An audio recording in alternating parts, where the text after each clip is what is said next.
আপনারা দেখুন ওই রিক্রুটমেন্ট যেগুলো আপনার 9, 10, 11, 12 হাফ ইন্টারভিউ, সেখানে জট ছিল কি ওবিসি 17% দেবেন না 7% দেবেন।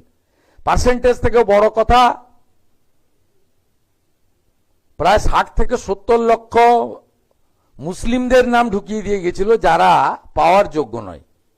তো আমরা সব মুসলিমকে তো বাদ দিইনি, যারা ভারত সরকারের ওবিসি তালিকায় যে মুসলিম জনগোষ্ঠীগুলো আছে তারা তো পাচ্ছেন। সরকার তো হিন্দু মুসলিম করে না। আপনি ভোট নেওয়ার জন্য যেটা করেছেন সেটা আমরা চেঞ্জ করেছি, করে এটা প্রথম আইন এনেছি বিধানসভায়, পরে সুপ্রিম কোর্ট 8ই জুলাই খুলেছে, লম্বা সামার ভ্যাকেশন চলে সুপ্রিম কোর্টে, ওখান থেকে এক্সিট করে এসেছি। পিএসসিতে পার্টির লোক ছিল তাড়িয়েছি, অনিল বার্মার মতো অনেস্ট আইএএস অফিসারকে করেছি। ওনার ফ্যামিলির কিছু সম্ভবত মাতৃবিয়োগ হয়েছিল, উনি কাল থেকে জয়েন করবেন।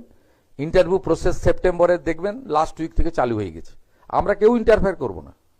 আপনি কখনো ভাবতে পেরেছেন স্কুল সার্ভিস কমিশনে রামকৃষ্ণ মিশনের শিক্ষা প্রতিষ্ঠানের মহারাজরা মেম্বার হয়েছে, আইআইএম এর লোক মেম্বার হয়েছে, আগে তো পার্টির নেতারা মেম্বার হতো।